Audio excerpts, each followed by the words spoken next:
दोस्तों आज की इस वीडियो में कुछ स्मॉल कैप कंपनीज को मैं डिस्कस करूंगा जिसका बिजनेस मॉडल और फंडामेंटल्स काफ़ी शानदार है और इन कंपनीज में काफ़ी गिरावट भी देखने को मिल चुकी है। उसके अलावा मार्केट की बात करें तो एक दो दिन थोड़ी तेज़ी होने के बाद में फिर से मार्केट में गिरावट हो जाती है। अभी लास्ट सेशन में भी निफ्टी में 0.33% की गिरावट हुई थी। बात करें अमेरिकन मार्केट की तो डाउ जोन्स इंडेक्स में लास्ट सेशन में 1.65% की अच्छी तेज़ी हुई थी और ओवरऑल ग्लोबल मार्केट भी हमें ग्रीन में देखने को मिल रहा है। तो हो सकता है कि मंडे के दिन इंडियन मार्केट हमें पॉजिटिव देखने को मिल सकता है। उसके अलावा कुछ इंपॉर्टेंट न्यूज़ की बात करें तो FIS लगातार पिछले 6 महीनों से सेलिंग कर रहे हैं और मार्च महीने में भी 21,231.25 करोड़ की सेलिंग उन्होंने की है और सबसे ज़्यादा धुलाई हमें स्मॉल कैप कंपनीज में देखने को मिली है। उसके अलावा दोस्तों उत्कर्ष सिन्हा जो बैक्सली एडवाइजर्स के मैनेजिंग डायरेक्टर है, उनका मानना है कि 2025 में financial services, renewables and manufacturing sector की कंपनीज अच्छा करते हुए देखने को मिल सकती है because of strong earnings expansion and with the continued government push on capex. उसके अलावा दोस्तों SIP स्टॉपेज की जो रेशियो है वो अपने ऑल टाइम हाई पर देखने को मिली थी विच इज़ 122% इन February। अभी दोस्तों मार्केट में जो भी करेक्शन हुई है उसमें धीरे धीरे रिकवरी देखने को मिलेगी क्योंकि हमेशा के लिए तो मार्केट डाउन नहीं रहने वाला है। इससे पहले भी कई बार मार्केट बुरी तरह से गिरा है और फिर तेज़ी भी अच्छी हुई है। इसी कारण ये ख़राब टाइम भी चले जाएगा, बस हमें पेशेंस दिखाने की ज़रूरत है। उसके अलावा दोस्तों मैंने एक न्यू चैनल भी क्रिएट किया है जिसका नाम है DK नॉलेज, जहाँ पर मैं stock market news, mutual funds, ETF और भी काफ़ी कुछ डिस्कस करूँगा। तो हमारे चैनल को ज़रूर सब्सक्राइब करें। इसका लिंक मैंने डिस्क्रिप्शन में प्रोवाइड किया है। तो चलिए अब वीडियो को शुरू करते हैं। फर्स्ट कंपनी है ग्रेविटा इंडिया लिमिटेड।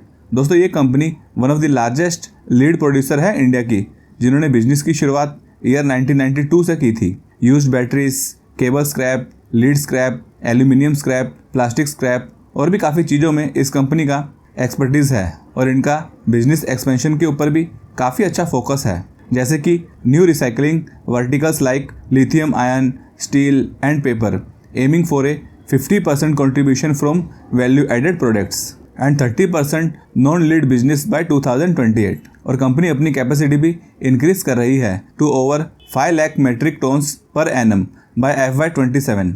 तो बढ़िया ग्रोथ प्लान्स इनके शो हो रहे हैं। इसका PE रेशियो अभी 41 पर है जो पहले 70 की लेवल्स पर हुआ करता था। प्राइस टू बुक वैल्यू अभी 12.8 का है जो पहले 26 पर चले गया था। तो वैल्यूशन इसकी थोड़ी कम हुई है पहले से। बात करें प्रॉफिट ग्रोथ और रिटर्न्स की तो प्रॉफिट की ग्रोथ 10 सालों में 25% की रही है, 5 साल में 73%, 3 साल में 61% और 1 साल में 22% की बढ़िया प्रॉफिट ग्रोथ हुई है। और रिटर्न्स तो स्टॉक ने काफ़ी कमाल के बनाकर दिए हैं। 10 साल में 45% CAGR, 5 सालों में 106%, 3 साल में 69% और 1 साल में 99% के रिटर्न्स दिए हैं।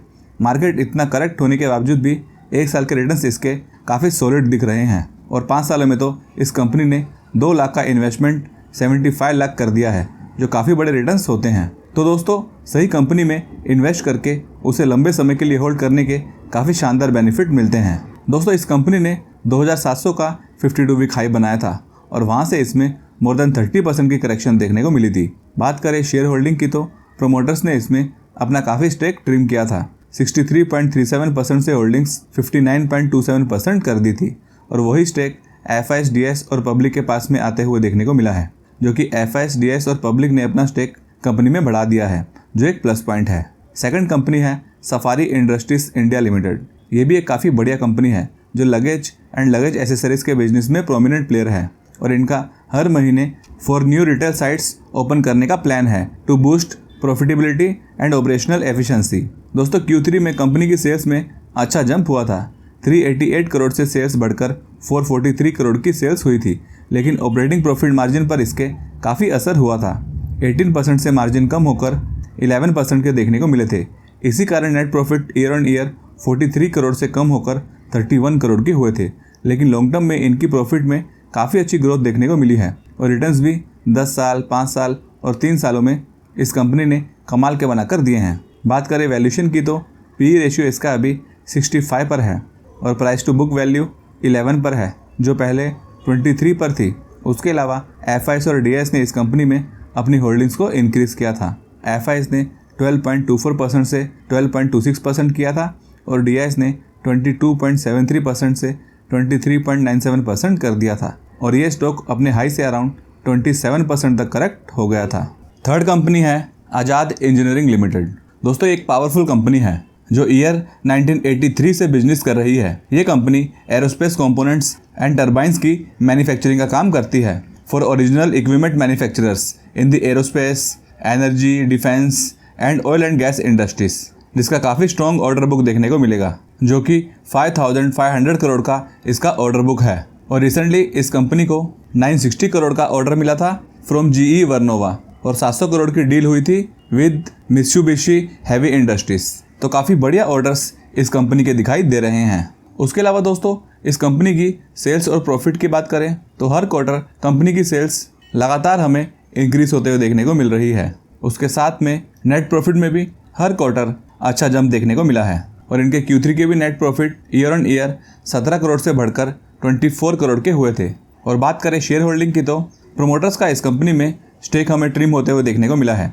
उन्होंने अपनी होल्डिंग्स 65.90% से कम करके 60.32% कर दी थी और वही स्टेक हमें FIS और DIS के पास में आते हुए देखने को मिला है। FIS ने अपना स्टेक 9.98% से इंक्रीज करके 14.91% कर दिया था और DIS ने 6.57% से 8.06% कर दिया था। तो इसको हम अच्छा पॉइंट मानकर चलेंगे।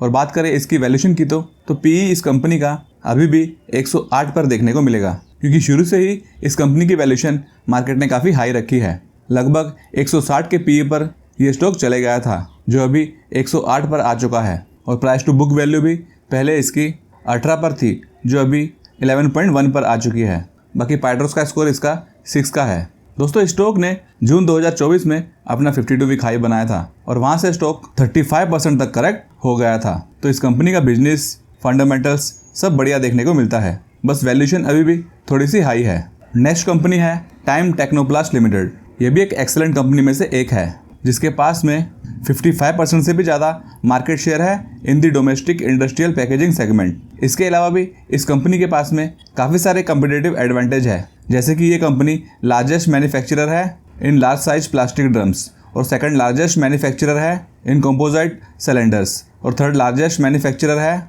इन इंटरमीडिएट बल्क कंटेनर्स। उसके अलावा भी सेकंड लार्जेस्ट मैन्युफैक्चरर है in mocks film in India and a market leader in 9 out of 11 countries. तो काफ़ी अच्छे एडवांटेज इस कंपनी के पास में देखने को मिलते हैं। उसके अलावा वैल्यूशन भी इस कंपनी की पहले से काफ़ी कम हो चुकी है। इसका PE अभी 22 पर देखने को मिलता है जो अपने इंडस्ट्री PE से नीचे है और प्राइस टू बुक वैल्यू भी इसका 3.09 का है। उसके अलावा पाइट्रोस का स्कोर इसका बहुत ही बढ़िया 8 का दिखाई दे रहा है। बात करें कंपनी के नेट प्रॉफिट की तो पिछले 5-6 सालों से इस कंपनी के नेट प्रॉफिट कंटिन्यूस हमें इंक्रीज होते हुए देखने को मिले हैं। 106 करोड़ से 192 करोड़, फिर 224 करोड़, फिर 316 करोड़ और फिर 377 करोड़ के नेट प्रॉफिट देखने को मिले थे। तो प्रॉफिट में इनके काफ़ी अच्छी कंसिस्टेंसी है और फिर रिटर्न्स भी इस कंपनी ने काफ़ी ज़बरदस्त बनाकर दिए हैं। 10 साल में 22% CAGR, 5 सालों में 61%, 3 साल में 73% और 1 साल में 75% के रिटर्न्स प्रोवाइड किए हैं, जो कि बहुत ही ज़बरदस्त रिटर्न्स है। उसके अलावा दोस्तों इस कंपनी में FIS और DIS ने अपना स्टेक भी इंक्रीज किया था। FIS ने 6.69% से 7.65% किया था और DIS ने 12.87% से होल्डिंग्स इंक्रीज करके 13.20% की थी, जो कि अच्छा पॉइंट है। और प्रोमोटर्स की भी इसमें 51.56% की बढ़िया होल्डिंग्स है। स्टॉक ने दोस्तों 514 का अपना 52 वीक हाई बनाया था और वहाँ से इसमें 25% की करेक्शन देखने को मिली है। तो इस कंपनी को आप चाहे तो स्टडी कर सकते हो। फिफ्थ कंपनी है garden rich ship builders and engineers limited. इस कंपनी का बिजनेस भी काफ़ी ज़बरदस्त है, जो कि ये शिप बिल्डिंग के बिजनेस में काम करती है और इस कंपनी का बहुत ही स्ट्रॉन्ग ऑर्डर बुक देखने को मिलता है, विच इज़ 23,877 करोड़ और इनका एम 40,000 करोड़ का है by the end of financial year 2026। उसके अलावा दोस्तों इस कंपनी का green ship building and technology के ऊपर भी फोकस है। इस कंपनी ने माउ साइन किया था with Shift Clean Energy, Seatech Solutions International and the American Bureau of Shipping to develop electric tugs eVolt 50, a major step towards India's goal of becoming a global hub for green shipbuilding by 2030। तो काफ़ी solid plan इस कंपनी के show होते हैं। दोस्तों इस कंपनी के स्टॉक में तो काफ़ी बड़ी करेक्शन देखने को मिल चुकी है। 52 वीक हाई से ये स्टॉक मोर देन 50% करेक्ट हो चुका था और पीई रेशियो इसका अभी 37 पर चल रहा है, जो अपने इंडस्ट्री पी से नीचे है। और ROCE और ROE इसका मोर देन 20% का है। प्राइस टू बुक वैल्यू 8.10 और पैट्रोस का स्कोर काफ़ी अच्छा 7 का दिखता है। दोस्तों इस कंपनी के Q3 के नंबर अच्छे ही देखने को मिले थे। Year on year net profit 88 crore से बढ़कर 98 करोड़ के हुए थे।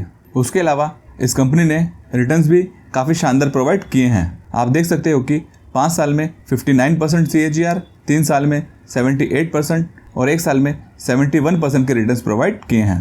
तो ये कंपनी काफ़ी अच्छा करते हुए देखने को मिली है। लेकिन एक चीज़ को हमें ध्यान रखना चाहिए कि अगर कोई कंपनी इस तरह के शानदार रिटर्न्स दे सकती है तो फिर उसमें करेक्शन भी काफ़ी ज़्यादा हो सकती है। इसी कारण ये स्टॉक काफ़ी ज़्यादा टूट चुका है। उसके अलावा प्रोमोटर्स का इसमें 74.50% का बढ़िया स्टेक है और FIS ने अपना स्टेक 3.65% से इंक्रीज करके 3.71% किया था और DIS ने इसमें कोई चेंजेस नहीं किया था। 1.87% की उनकी होल्डिंग्स है। 6 कंपनी है हिंदुस्तान फूड्स लिमिटेड।